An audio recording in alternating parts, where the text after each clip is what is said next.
Thank you, everybody. I know there are a lot of interesting conversations going on, and we all want to continue them outside, and there's going to be many opportunities.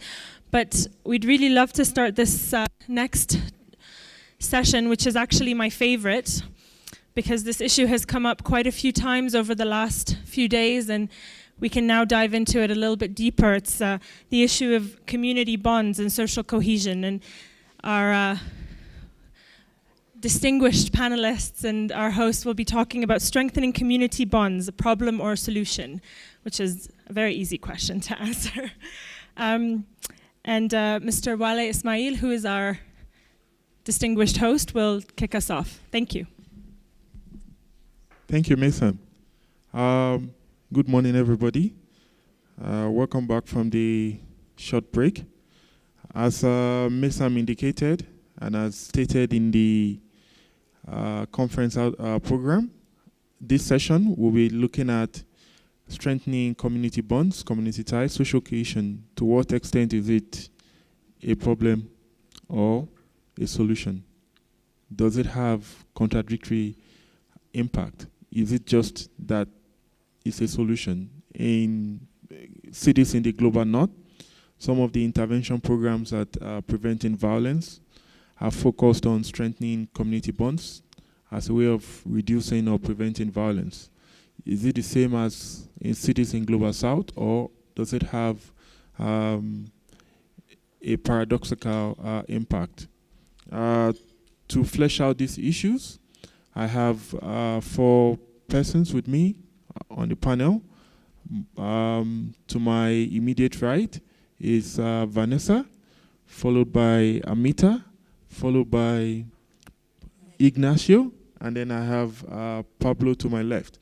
The way we are going to go with this panel is not going to be too different from what we had in the previous panel, which is I'm going to do a brief introduction, a bit more about the panelists.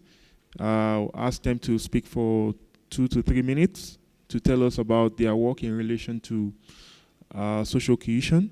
And then we have a session, we throw the session open for a lot of questions. The way we take the questions, we try and take a maximum of 3 to 4 questions per round, and then we give the panelists the chance to respond, and then we take it in waves like that. So without much ado, let me introduce the panelist. To my immediate right is Dr. Vanessa Barowski, who will be a research fellow at the Alfred Deakin Institute for Citizenship and Globalization in Melbourne, Australia, from June, more or less in a few hours time. She recently completed a visiting fellowship at the Center for Global Research at RMT University in Melbourne. Prior to this, she was a research specialist in the Democracy, Governance and Service Delivery Program at the Human Sciences Research Council of South Africa. Her career has been shaped by a concern with social justice issues, including human rights, and the desire to create a positive social impact in highly complex and contested environment. She has been involved in researching various aspects of South Africa's transition to democracy in some of the country's key democratic institutions, including the South African Truth and Reconciliation Commission, where she authored one of the chapters of the Commission's final report. She has led more than a dozen local and international comparative studies focusing on issues of social cohesion and social conflict, as well as democratization and reconciliation. She has also done work in and around political and criminal violence, policing and safety policy, law and access to justice. She has authored over 30 research publications, including peer-reviewed articles and book chapters on these topics. I will give her 2 to 3 minutes to tell us a few more things, or provide insight from some of our work as it relates to social cohesion. Thank you. Well, our research project was very much about trying to critically interrogate the hypothesis that social cohesion can reduce levels of violence and is associated with understanding why some communities are more violent than others. The problem thus far in terms of both the research and policy discourse around social cohesion is that it's very much been shaped by conditions in the global north.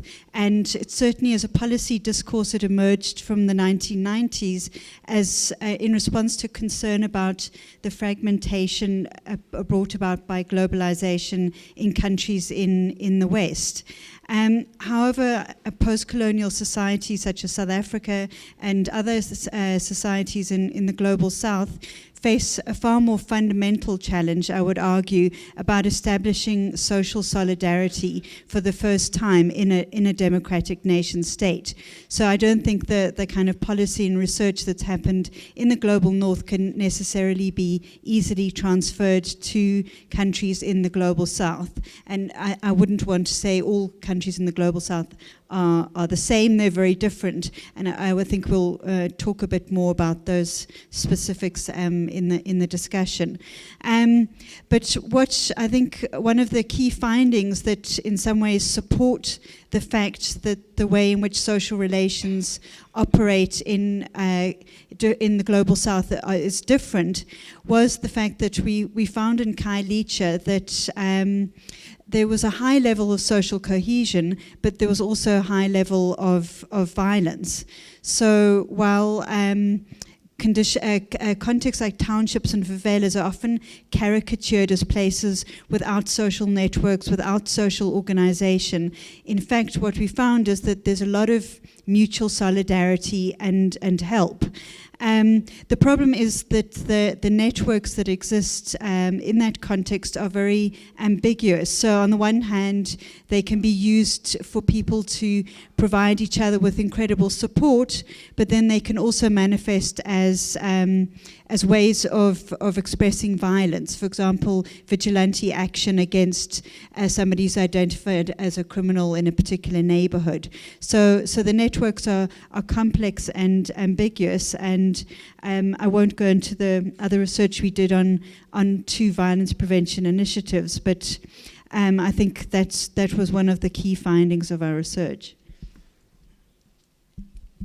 Thank you, Vanessa, for the insight, cautioning against transposing particular ideas or particular programs that have been designed, and some of them quite successful in the global north, transposing them into the global south. Again, I'll move on to the next panelist, Dr. Amita Baid. He is currently Professor and Dean, School of Habitat Studies, Tata Institute of Social Sciences. She has been teaching and researching at the Institute for over 20 years. She has been deeply involved in issues of urban poverty, livelihoods, and advocacy linked to the same in Mumbai and in other cities across India. She has contributed to social movement and to various committees of the state government on the subject of housing and poverty. Some of her recent work at the School of Habitat Studies has been on urban governance reforms, housing and land issues with a focus on small and medium towns and urban violence. She has recent publications on this topic. I will now invite her to summarize some of her work in 2 or 3 minutes in relation to social cohesion in India. Thank you, Wali.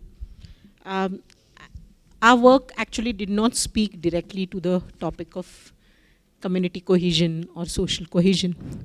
But on the other hand, there are several thematics which were unraveled within the research which speak to this topic. Okay? So I'll quickly kind of speak about some of those experiences. So one of the things I would first talk about the concept itself of this cohesion, and I would like to interpret it much more as social cohesion, and which raises 2 or 3 kinds of problematics. Okay? One is the relationship within and between informal settlements. The second is the entire dynamic between these settlements and the larger society, the city society per se. And the third is the entire dynamic between informal settlements and the state. And seen at these levels, one begins to see the current trends in this dynamic of what is happening to the relationship between and within informal settlements, what's happening there, and what's happening in all these three sets of relationships as well.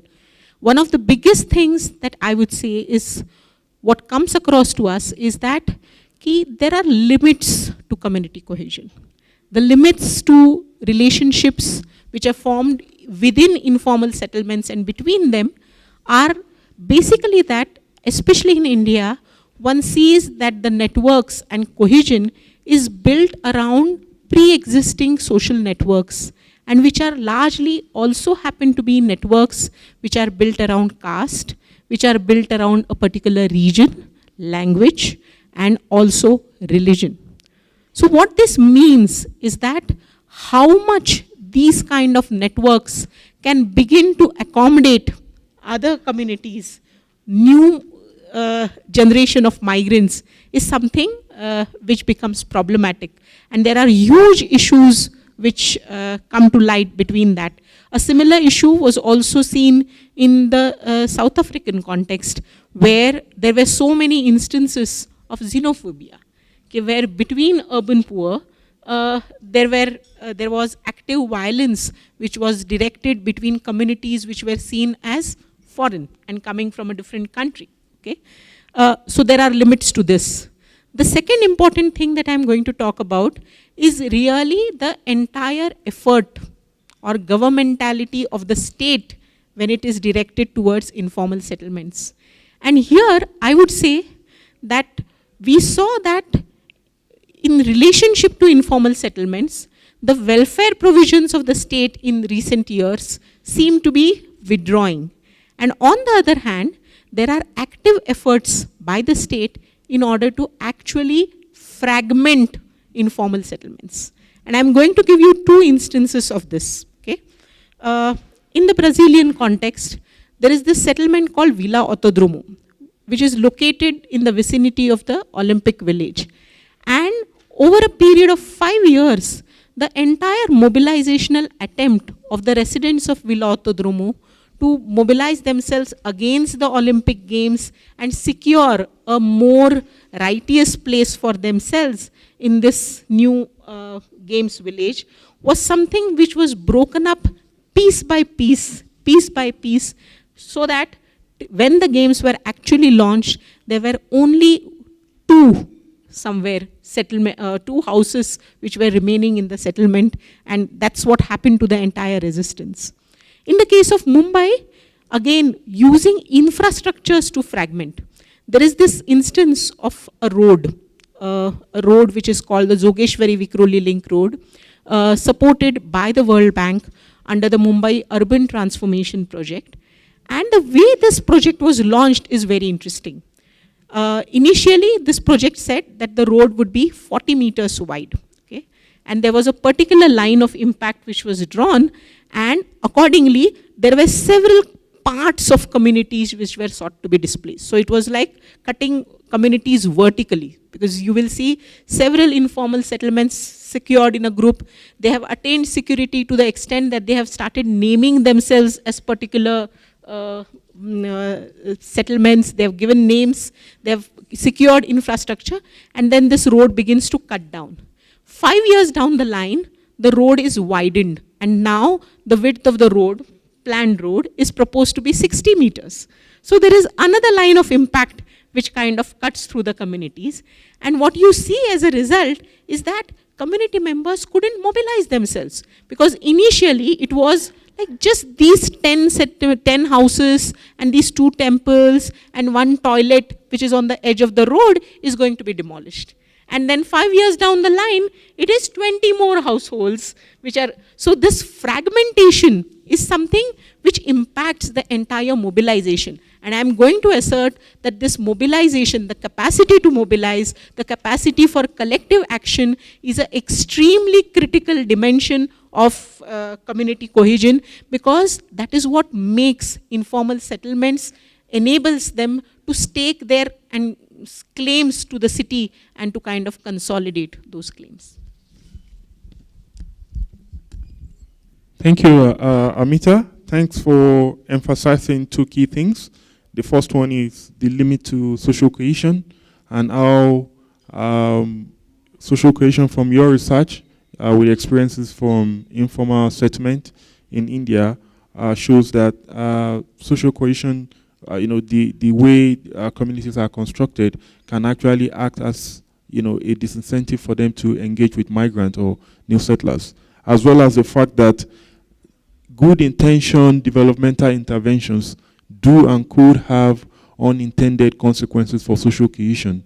In the case of the Olympics in Brazil, as well as road project in Mumbai.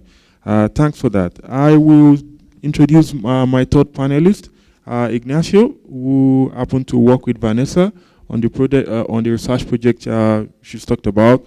Juan Pablo is a sociologist by training and is currently a researcher at Flasco since 1981. Oh, sorry. I think okay, sorry. Ignacio, sorry about that. Ignacio Cano got his PhD in sociology and social psychology at the Universidad, I'm not a good, Complutense de Madrid in Spain in 1991. From 1991 to 95, he worked in attention to refugees and war-stricken populations in El Salvador, in Central America, and he was a member of the UN Truth Commission for El Salvador. He later developed postdoctoral research at the University of Surrey in UK, as well as Michigan in Arizona, USA, as well as Lancaster, UK. Mainly, his research has focused on methodology issues as well as program evaluation. From 1996 onward, he has been based in Rio, Brazil, carrying out research at an NGO, as well as at several universities on topics relevant to related to violence, human rights, public security, and education. Since 2000, he has held a permanent position on research methodology at the Department of Social Sciences of the State University of Rio, where he is now an associate professor. He is a founder and current coordinator of the Laboratory for Analysis of Violence of the same university.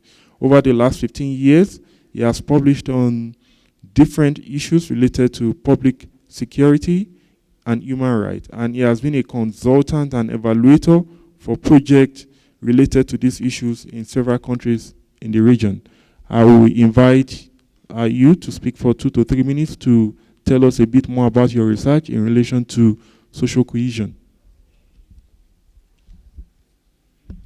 Thank you. This conference, I've already been called Hugo once, and now I've been called Juan Pablo. So I'm very honored because these are two very distinguished colleagues, and it's an honor to be mistaken for them. So it's been a long conference. People are tired, and I'll try to be blunt to be able not to allow people to fall asleep. The topic of our research, Vanessa's and ourselves, was social cohesion, the missing link in overcoming violence, inequality, and poverty, interrogation mark. So hardly ever do we get to give simple answers to questions like that, but in this case, I'm going to allow myself to be clear and say the answer is no, it's not the missing link. And I'm going to try to explain why shortly. First, social cohesion is a polysemic concept, which means different things to different people, as Amita was explaining. Second, as Vanessa just described, in the global south, it's not uncommon to have poor areas with relatively high social cohesion and high levels of violence too. In Brazil, for example, people in the favelas, in the slums, now call the favelas comunidades, communities, and that's the term that is substituting favela, precisely to underline the fact that there are strong social bonds there, unlike the rest of society. So they call community versus society. In the north, where the negative correlation between social cohesion and violence typically applies, there is the assumption of the legitimacy of the state and the status quo, which doesn't always apply in the global south, where you have, for example, armed criminal groups which are disputing the legitimacy vis-à-vis the state. Also, social cohesion can express itself in positive and negative ways. Vanessa just described, for example, vigilantism or lynching in the community, which is a great example of social cohesion, isn't it? It's spontaneous community action, mobilization for the common good, and it's the worst example we can think of social cohesion.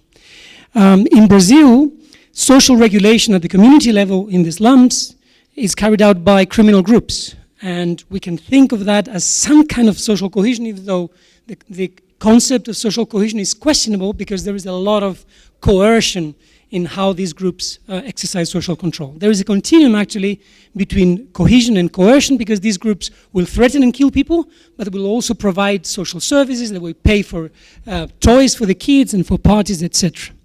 And last but not least, the public interventions that are carried out to prevent violence may have multiple and different effects on social cohesion, like we have seen in Cape Town and in Rio de Janeiro. Some of them are even negative for social cohesion, even though they may be good to reduce violence. So for example, in VPUU in Cape Town, the project ignored and even hindered pre-existing networks and norms to impose an imported model of association and production.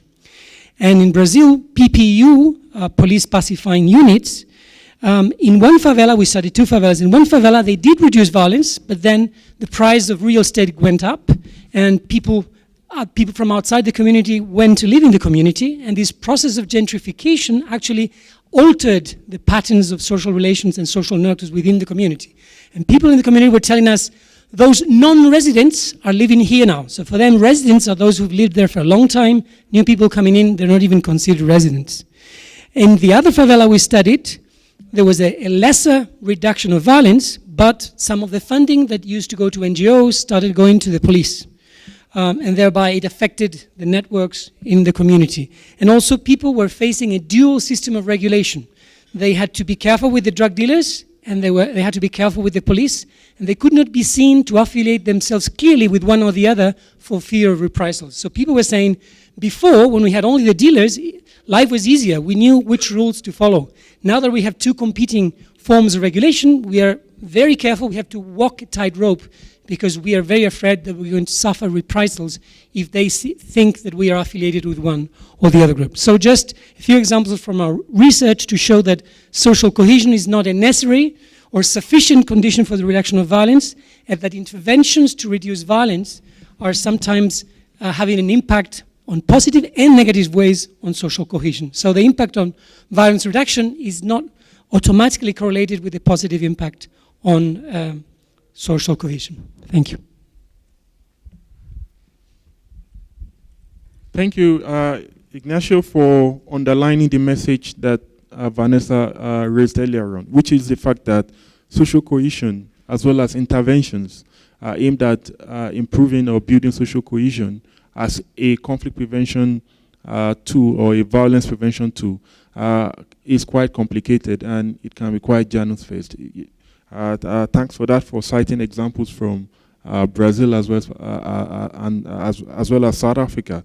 I will go to the person sitting on my left, who I've mistaken before now, and I think he's sitting to my left for a purpose, because I think he's dressing, as well as his position of sitting, is a bit different from those on the right, because he has a contrary opinion to some of the conversation we'll be having.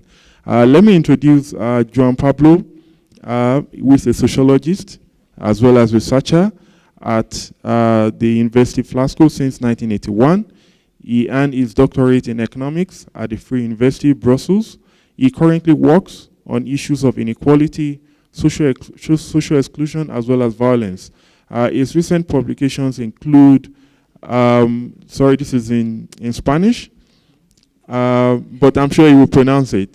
But the second one, at least I can make sense of, which is on social exclusion and violence and urban violence in Central American cities, right?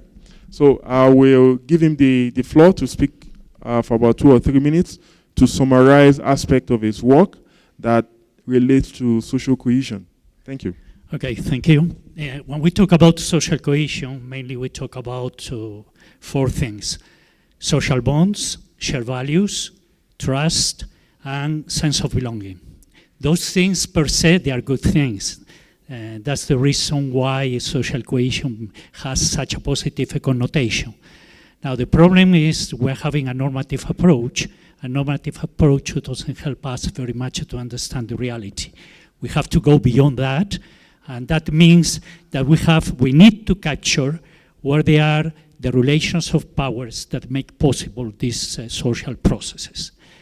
That's the reason why social cohesion was not a central issue in our research. As you see, social cohesion is not a very popular theme in this panel. And mainly what we have to do was with relations of power. Regarding social exclusion and violence. When we're talking about social exclusion, we're talking about an extreme form of disempowerment that put you in the margins of the society. And when we're talking about violence, we're talking about a reaction to try to empower in a wrong way, but nevertheless it's a reaction to get empowered to that profound disempower that is social exclusion. So those were the approach that we emphasize in our research, and not the issue of that we're discussing here.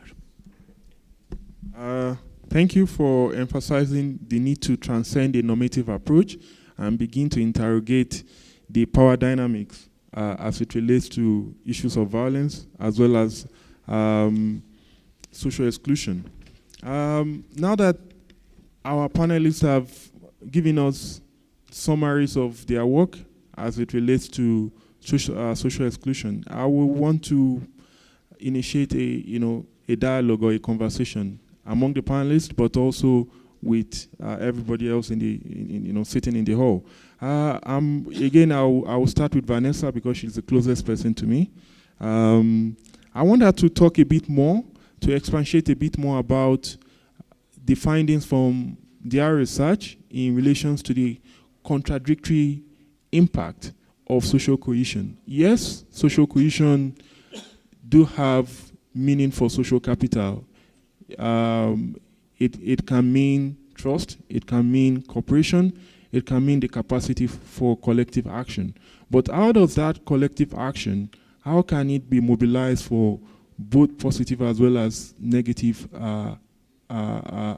initiative? And to what extent those interventions aimed at building social cohesion can have unintended consequences? Vanessa? Yes, I don't have any easy answers. I think the critical point is that those social bonds and social connections, as ambiguous and difficult as they are, can't be ignored when one's intervening in a particular community. So, I mean, I actually don't think I have a different position to one Pablo. I mean, I think we're all wanting to move away from a kind of normative conception of social cohesion, and which has been, formulated in traditional discourse around social cohesion. But I mean, more specifically in terms of the intervention we were looking at, violence prevention through urban upgrading in Khayelitsha, what we found is that it wasn't really able to develop the kind of community relations that would build social cohesion. So while it had a formal model of community engagement within the intervention, the way in which that community engagement took place was actually very restricted and very controlled, which I think is something that often happens at a local government level. And I think that was motivated by a concern that the development process would be hijacked by particular interests, which is potentially a valid concern that I think a lot of development projects struggle with. But on the other hand, I think it impeded its ability to kind of develop a collective understanding of what development in Khayelitsha should be about, and also undermined aspects of its implementation. In terms of formalizing informal trading, there was a lot of tension around that, and also the activation of public spaces. So I think what we need to be grappling with is exactly the limitations that Amita is referring to. But how do we take what is valuable and positive about those connections, or maybe we say in the end that there isn't anything that can be retrieved from those connections and we need to build something else. But I think what we can't be doing is just ignoring them.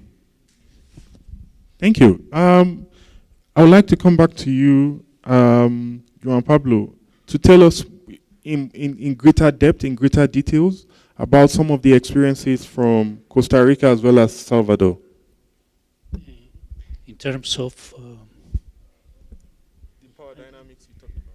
Yeah, well, maybe it was interesting about the paneling in the cases that we research is one of the main research findings that from the 9 of the communities that we research, we found only one organized community. So there was a big question about what happened with the rest of the 8 communities that were well organized. And there we try to identify different kinds of factors. We may talk maybe about 3 different kinds of factors. One are the territorial ones. We are dealing with communities that has been recently formed, so discomposed by migrants from different parts of the country, and that makes it difficult to have a common identity. In the second place, because they are recent, they have a little time in the city, so they need still time to become identified with the city. And in the third place, which is maybe the most important thing, is there are communities that are discriminated. They are suffering territorial stigma. And one of the reasons why they suffer that stigma is because they are identified like dangerous communities. Another element, another factor that play against community organization has to be about social heterogeneity. We think about these communities to have similar levels of social exclusion. What we found from the results of our household research is there is a certain heterogeneity. There is a large group of households that, no doubt about that, they are in a clear situation of social exclusion, but there are other households that in a certain way escape to a certain extent to social exclusion. So we have an heterogeneous community. And lastly, especially in the case of El Salvador, there is an actor that, given the absence of the state, controls territory. That's the young guns, the so-called maras, and the maras don't allow the community to organize, because they are going to compete them in terms of power. So that will be the things that I would like to highlight. Thank you.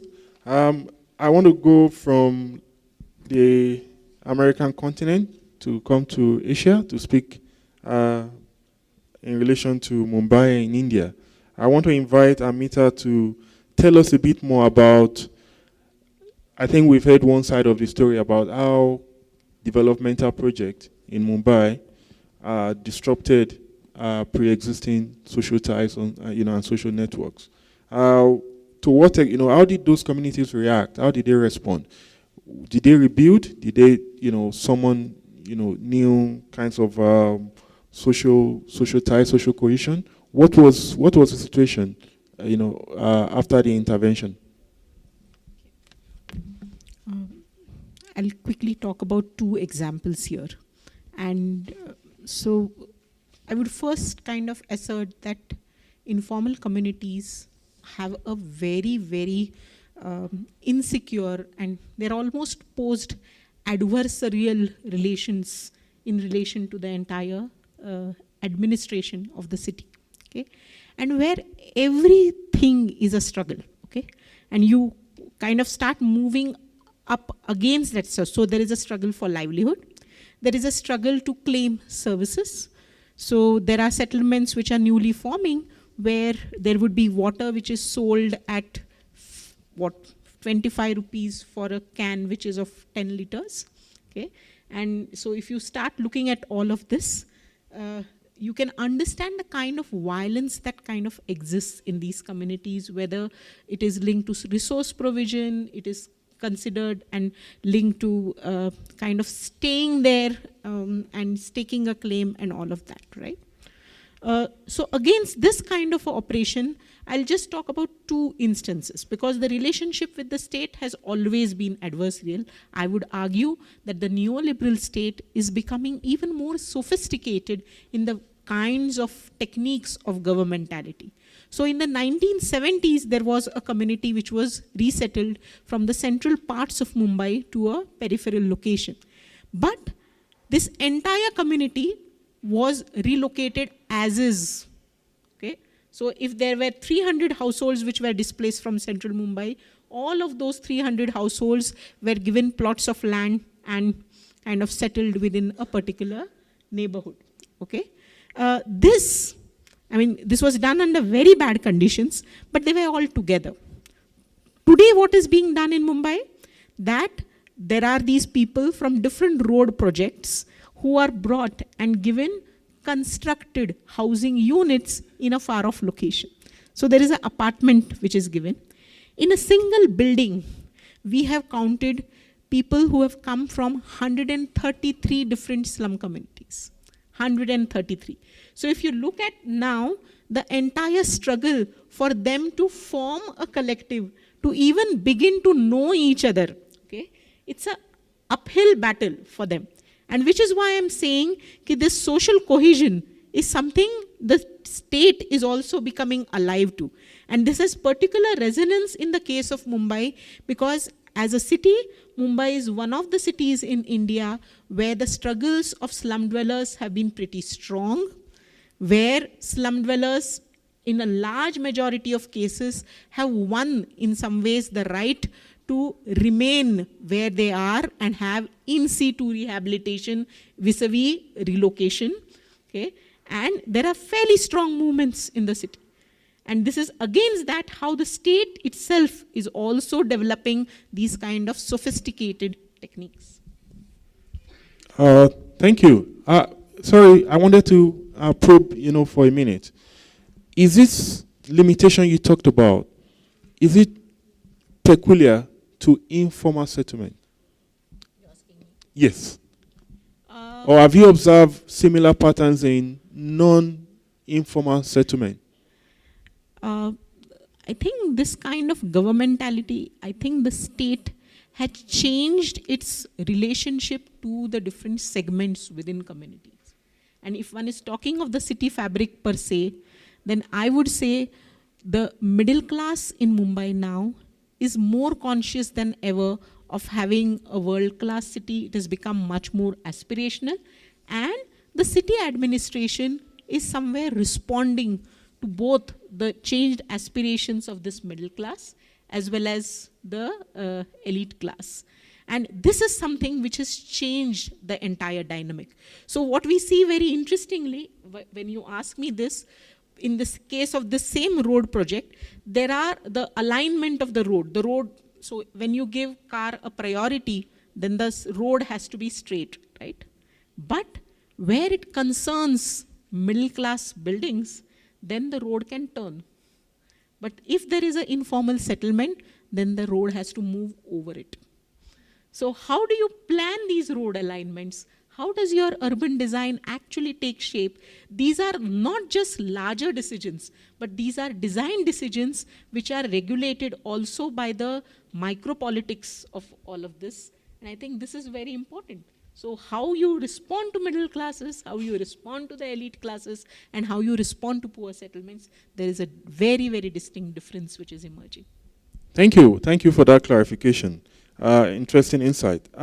Ignacio, let's talk a bit more on the positive side of things now. I do understand from your research that you may have, struck gold. You might have found something interesting about the positive impact of social cohesion as well as interventions to promote social cohesion as solutions to reduce violence. Could you tell us a bit more about some of the findings you came up with in relation to this? Yes, thank you. I would like to raise 2 points. One is to what extent can or should the state promote social cohesion? Because we have just criticized the assumption that social cohesion in and of itself will reduce violence. And we have just criticized the assumption that social cohesion is necessarily a very good thing in all its manifestations. But granted that social cohesion may have very positive aspects, should the state pursue social cohesion in the communities? And this is a very sensitive issue because, as we have seen, for example, in the case that Vanessa has presented, the attempt of the state to generate local structures may harm or ignore at least pre-existing social structures. So when you have spontaneous social cohesion, spontaneous social structures is one thing. When the state tries to generate them, often because it needs a partner to engage with in order to plan, in order to carry out interventions in the state, oftentimes it's a very risky situation when the state is promoting those and there is a risk of political partidization of these processes, and there is the risk of substituting a spontaneous network by an imposed one. So I think we should be very careful with that. Like, should the state even promote? And if so, what are the limits and the risks involved in the state promoting social cohesion in the communities? Or should the state just use whatever social cohesion we find?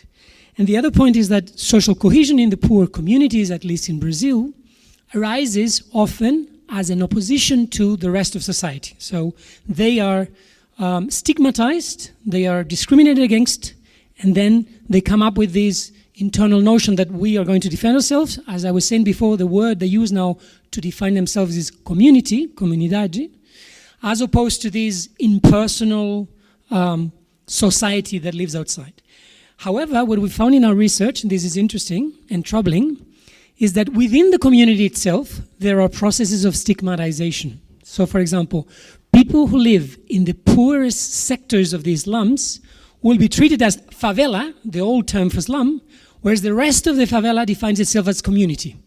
So there is an attempt to create social stratification within the slums themselves and attribute the stigma just to some areas of the slum where people are poorer, where people would say, oh, they go out half-dressed outside, they shout, and they say, this is the behavior that we associate with slum. But we are not slum dwellers, they are.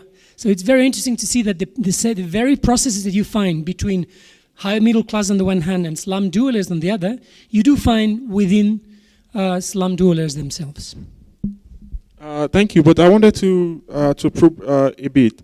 In practical terms, the differentiation in some of these, some of these settlements between some being seen as still slums, favelas, versus this, units being describing themselves as communities.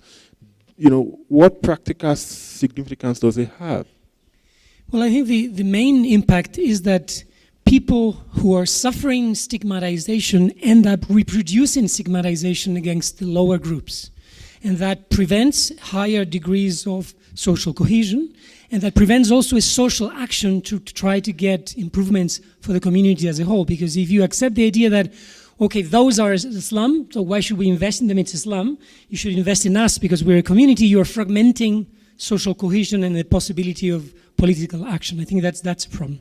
Okay, but just to reemphasize, can you just, again recount what one or two interventions or solutions that have proved effective in promoting social cohesion as a violence reduction, violence prevention strategy? Well, I was just arguing that what produces a reduction in violence does not necessarily produce an increase in social cohesion. So in Rio, what we found is in one of the communities, violence came down, but social cohesion also came down because of gentrification.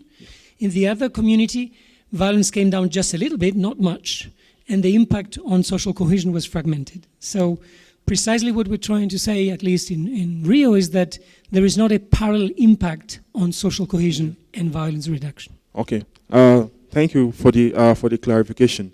I'll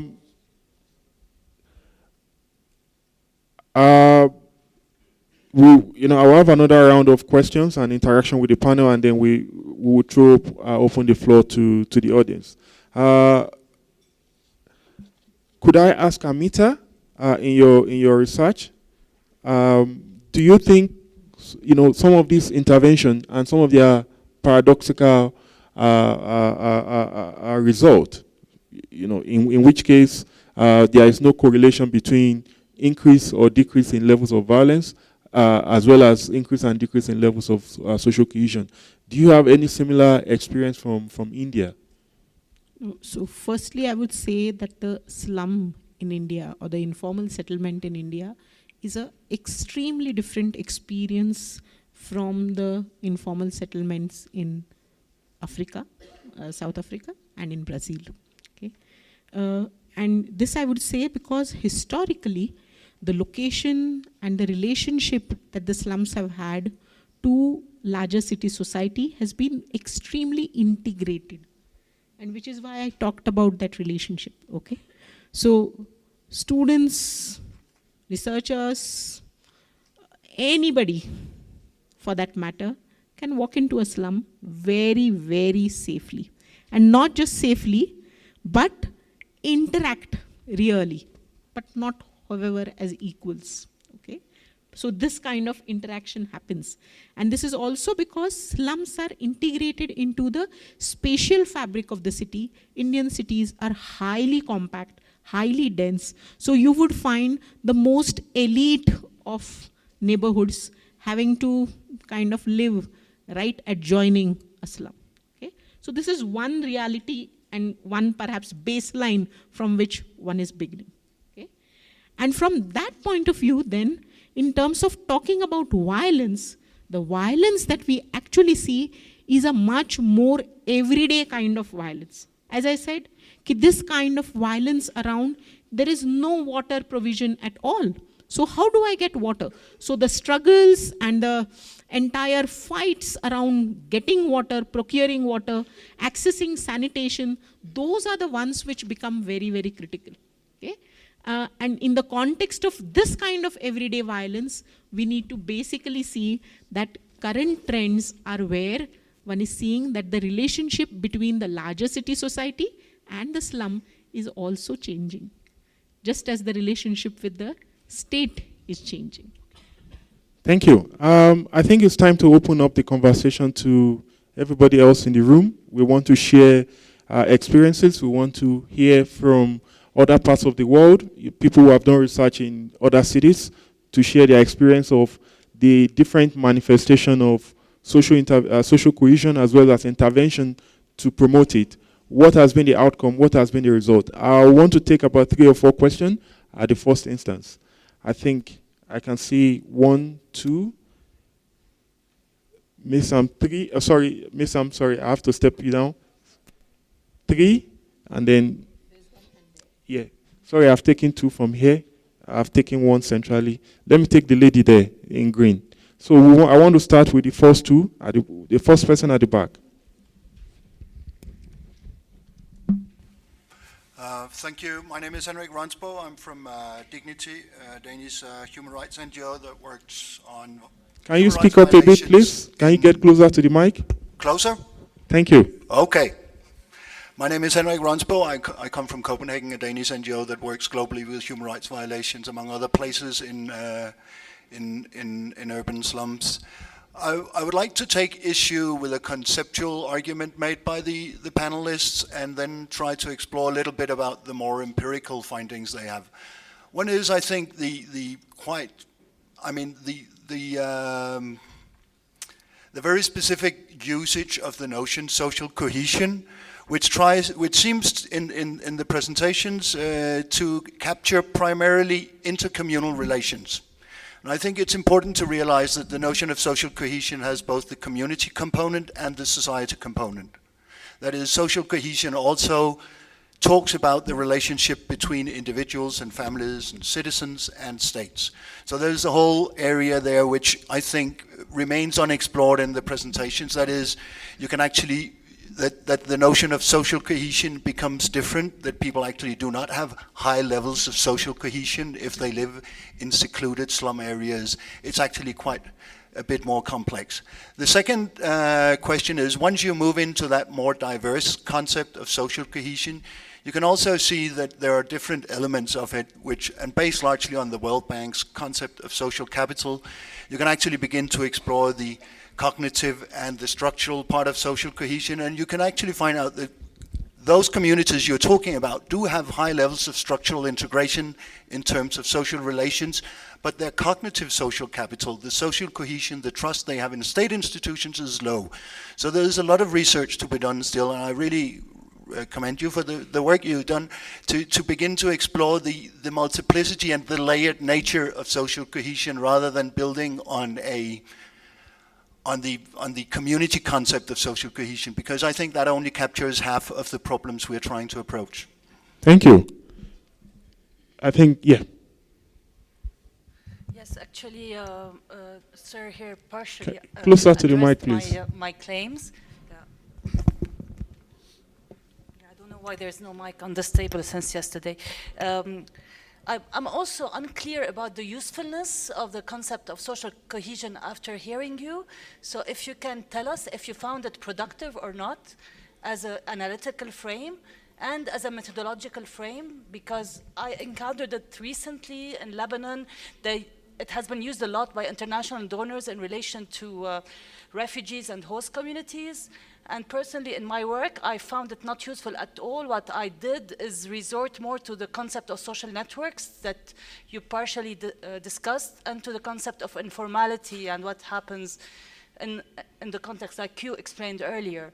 So I don't know if I missed anything. I'm sorry if I did, but I find it a bit too normative to assess social cohesion in communities, and I'm a bit disturbed by that normative lens through which we are discussing the term of social cohesion, as if it's good to have social cohesion or bad. Frankly, I can't relate to it. So what the earlier discussion the earlier comment may provide me with some leads that I'm looking for on the usefulness of that concept. So thank you for that comment. Thank you. The third person, yeah. Thank you. My name is Ben. I'm from Katiba Institute. I have two quick questions. The first one is again on the concept, on the notion of social cohesion. I'm thinking, is it possible to break the notion into three social cohesion? And I have the three proposals as follows. The first one could be cohesion of people and communities, making people more connected. Community bonds, that is improving the community bonds in terms of people knowing each other, talking to each other and such like things. But number two, cohesion in terms of opportunities. Like when people need opportunities, they can access them. If people need water and all that. Could that be a second way of looking at cohesion? But thirdly, which I think could be the most important, is cohesion of values. People behave in a certain way. And my view could be that probably the third one is what exists in most so-called westernized communities. They don't know each other so much, but they have cohesion in values and do's and don'ts and such like. So I don't know, is it important to disintegrate, to have the three as probably components of cohesion? My second question is, yesterday I heard, and I think it was Pablo, that spoke about organized communities. Is there a difference between organized communities and community bonds or community cohesion? And how does it relate to? Thanks. Sorry, I think this is the fourth. We'll come back to him. Okay. But I mean, let's just stick to the format. I think the lady in green. Yes, please. Thank you. I'm a performance scholar. My name is Michelle Mongola. I'm a performance scholar, and I'm really interested in how people make, engage, and share meaning, especially across a wide range of using mediums. And I was really fascinated with the very first presentation when you talked about the three levels of relationships, you know, within the community, with other parts of the city, and then with the state. Now, I want to go back to something that we talked about in the last session, which was about cultural processes and products. And I was also very struck that you raised the question of the epistemological foundation to our work. And it seems to me that culture, and here I'm not just talking about the arts, but just cultural processes and products, offer us, one, an epistemological foundation to approach our engagement with the processes of social cohesion, as I understand them from your presentations. 2, that it offers us processes through which social cohesion can be negotiated, including by the very people who are going through these processes and with the 3 levels that you talked about. And then thirdly, it allows a diverse range of people to engage in the languages, in the forms, in the ways that they're most used to engaging. As a quick example, I know Wale asked us if we had any. The Go Down Contemporary Art Center here in Kenya began, I think, about 4 or 5 years ago, a festival they call Nainihu. And it really was, you know, it's slang for who is Nairobi. And what they did is, over a period of several months, they hold festivals in different parts of the city that's designed to actually engage all 3 levels. If you go to an area and you ask, what's the arts that are happening here?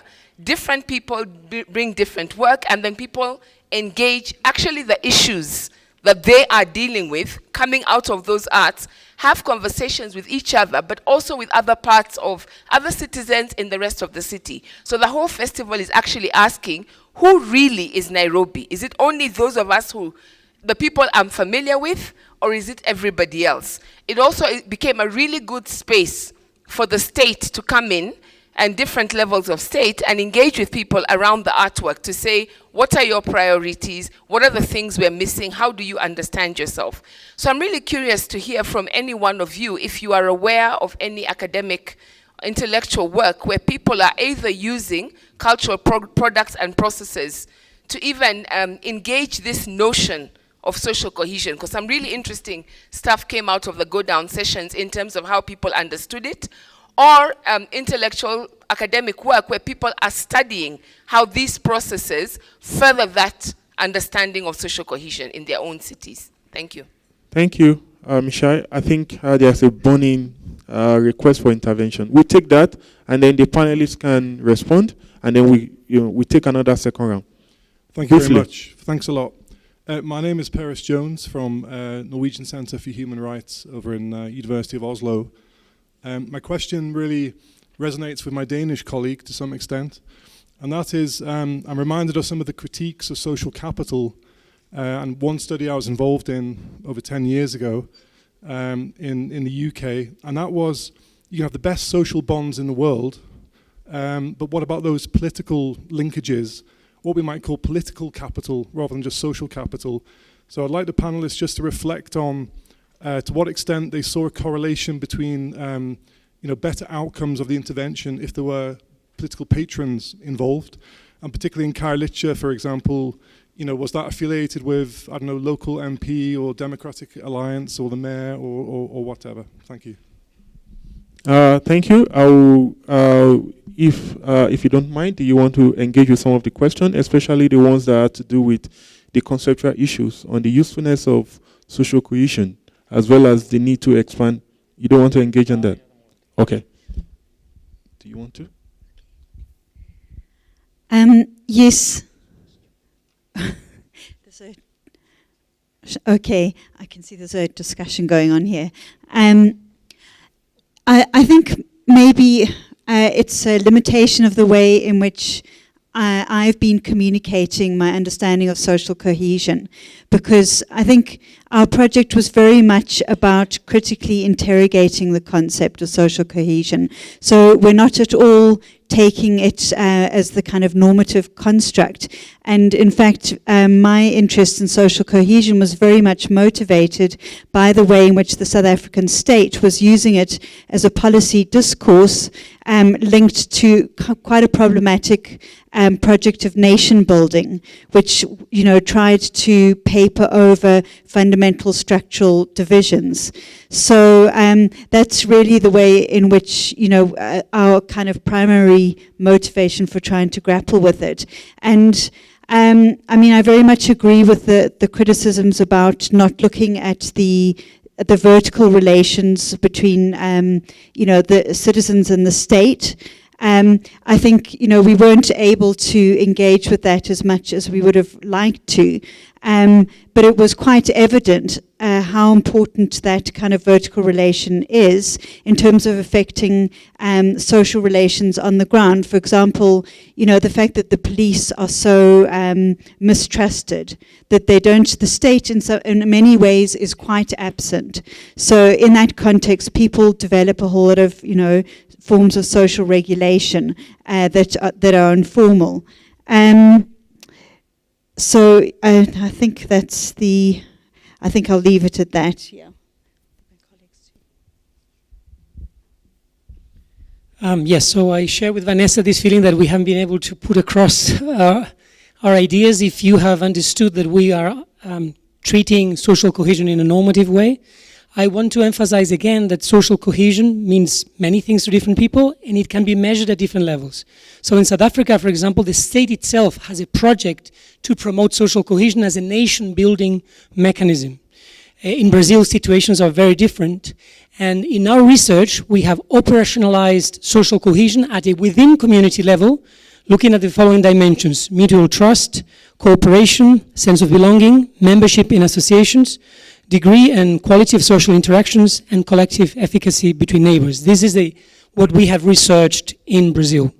Also, another interesting discussion in the literature is whether we think of social cohesion as social cohesion between equals, and in that respect we talk about values, like the colleague mentioned, or for example economic integration and reduction of inequality, or we think of social cohesion between the different. And then we could have very unequal people within the society or within the group and still have, ideally, a high degree of social cohesion.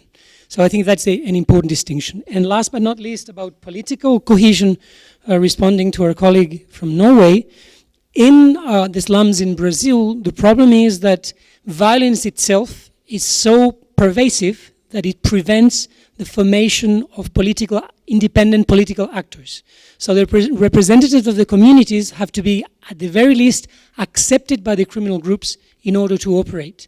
And this historically has prevented the creation of independent political actors within the slums, because they have to be co-opted or at least tolerated by the criminal groups, otherwise they are literally killed.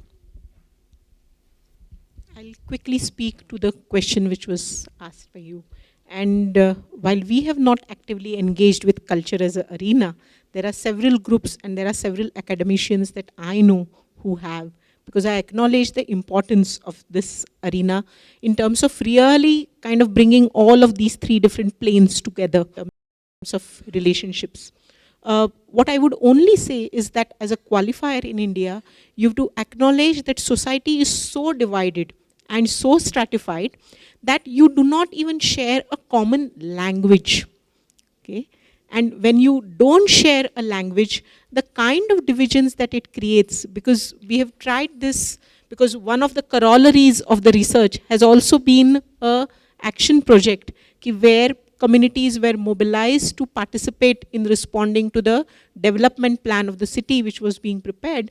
And this involved negotiation with several other constituents, okay, including different communities which have different stakes, not just informal settlements, even formal settlements, and then speaking to the larger city public and so on and so forth. And it's what's very, very difficult to build the bridges. But I understand the importance of what you're saying. And I will quickly also speak to, just as a point of comparison with respect to Brazil, what Ignacio talked about, and what we see in India, that there is a very easy, I would say, exchange and permeability of social and political capitals. In fact, political capital of slum communities in Mumbai is very, very high. And which is why I think, again, having and possessing some of the capacity to organize is very critical.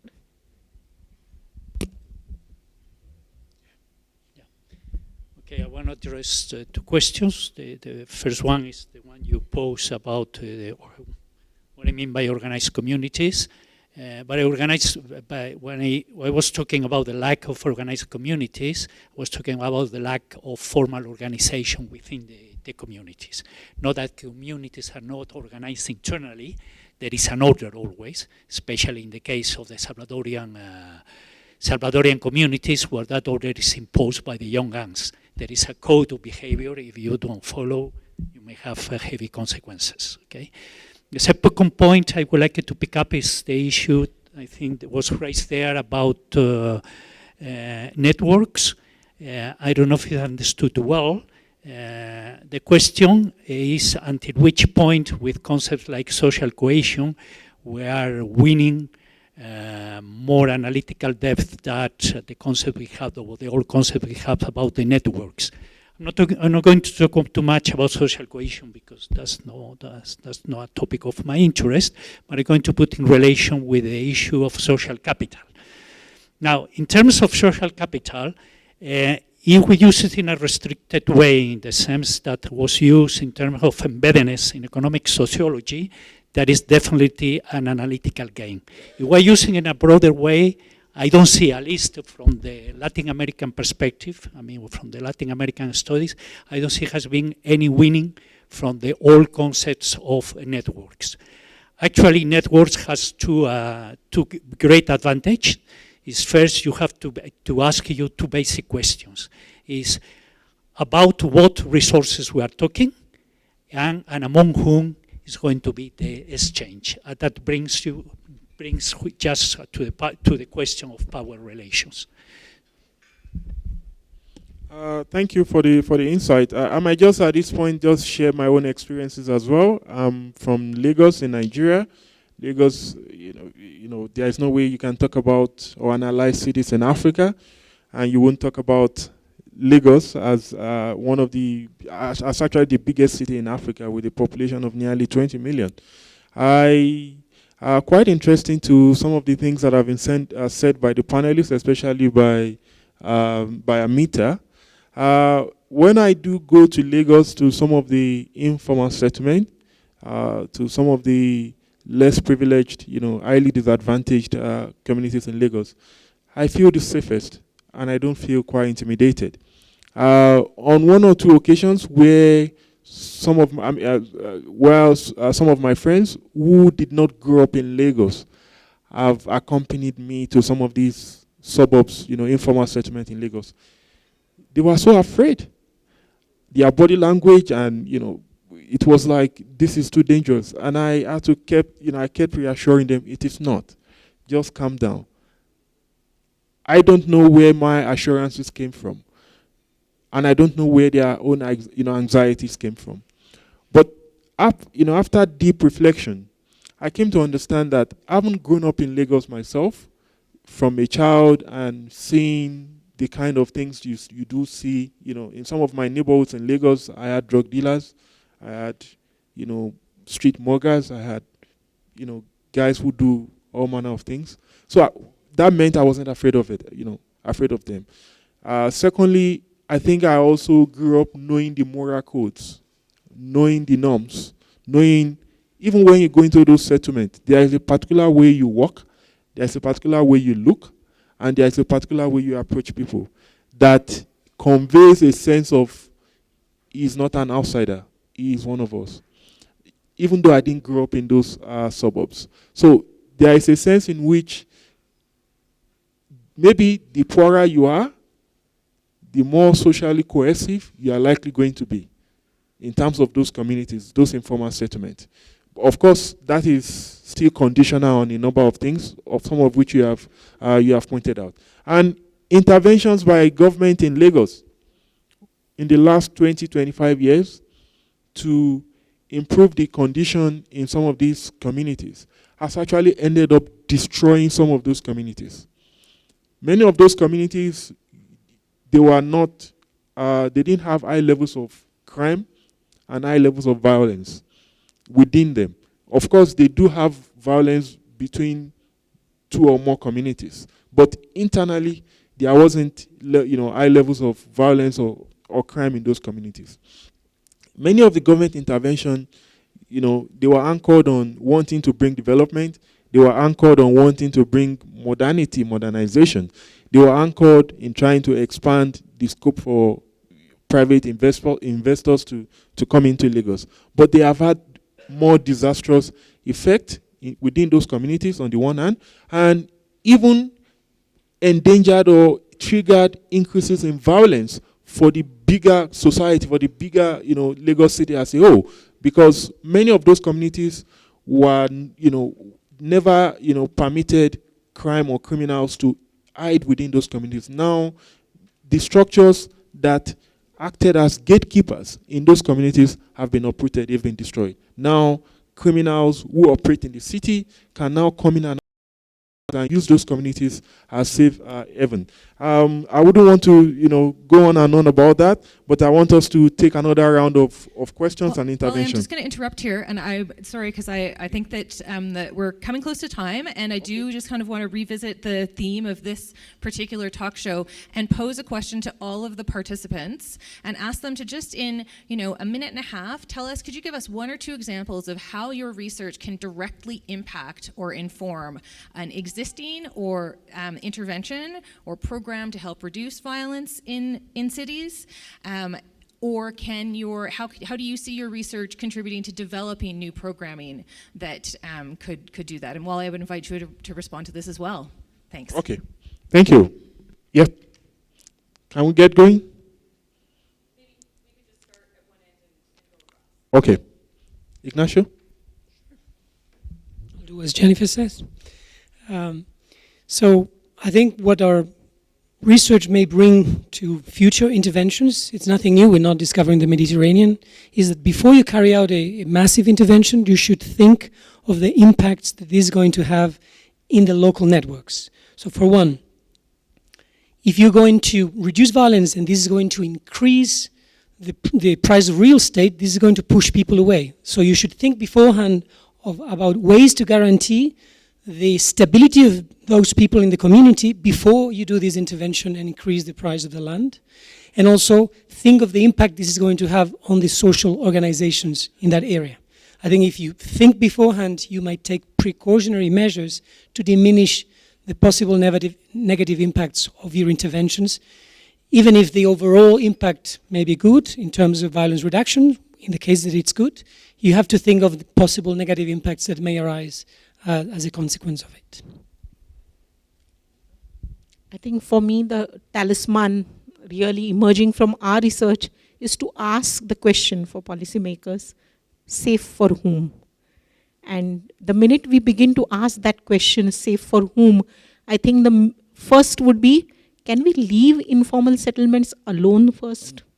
Let them kind of, if you can't provide for them, minimally at least don't destroy them, make life more insecure for them, and then perhaps begin to think of more positive interventions. Yes, I'd like to echo what Ignacio and Amita were saying. I think the critical thing is, for me, the interventions, I think that's a very good question. For whom are these interventions being formulated? I think they're often formulated in spaces outside where they're implemented. So for me, the absolutely key thing is that our interventions are genuinely community driven. And I think there are a lot of disincentives to do that, to utilize that kind of participatory approach. But I think if we're talking about sustainable interventions that genuinely change social relations and create peace in the long term, I think that really is the only way to go.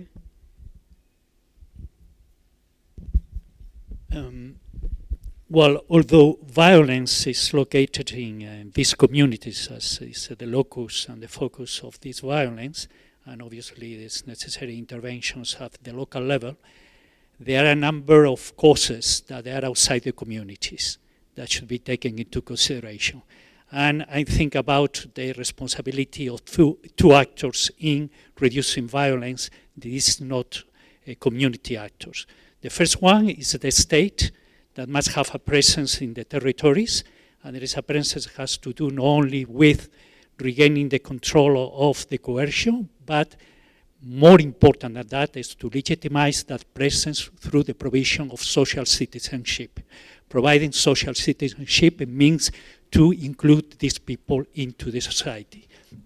And the other actor, which I think is crucial in this game, and there was a lot of talk yesterday, is the entrepreneurs.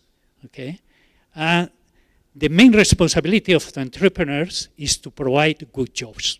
Providing good jobs, you reduce exclusion and you reduce the possibility of violence. Thank you to the panelists for those ideas that that can potentially guide policymakers when it comes to programming and intervention. I think some of the key things they've emphasized is the need to think before acting. The need to think about how interventions can disrupt stability. You need to think of the impact of interventions on existing social organizations as well as social structures. Also, the need to be very clear about who and for what is the intervention aimed at, as well as the need for to even consider whether even informal settlement could and should be left alone. Is it inevitable that government have to disrupt or intervene in informal settlement? The panelists have also emphasized the need for interventions where and whenever it takes place, for it to be community-driven, for it to be participatory in nature. Finally, it's also the need for such interventions to be aimed at expanding social citizenship in some of these communities by providing access to services, for the state to also legitimize and expand its presence through encouraging entrepreneurs to provide jobs and promote economic inclusion. I think we are coming to the end of this panel. If my thinking is right, I'd like to thank. We are sorry that we couldn't take additional questions because we ran out of time at the end. I'm sure we can pick up on some of the issues during lunch break and on the sidelines during the rest of the day. I'd like to thank members of the panel, Ignacio, Pablo, Amita, and Vanessa, and also everybody in the audience. Thank you so much.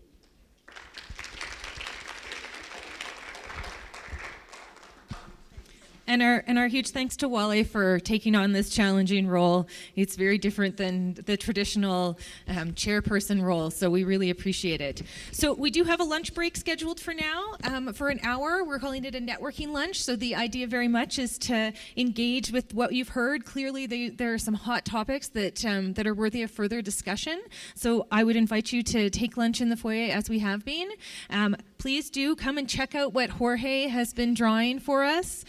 I'm just astounded by this. So I really invite you to, if you haven't had a chance yet, to get over and really have a look through this fantastic drawing. So we'll reconvene at 1:30. And when we'll get the donor and policymaker perspective on all of this. Thank you.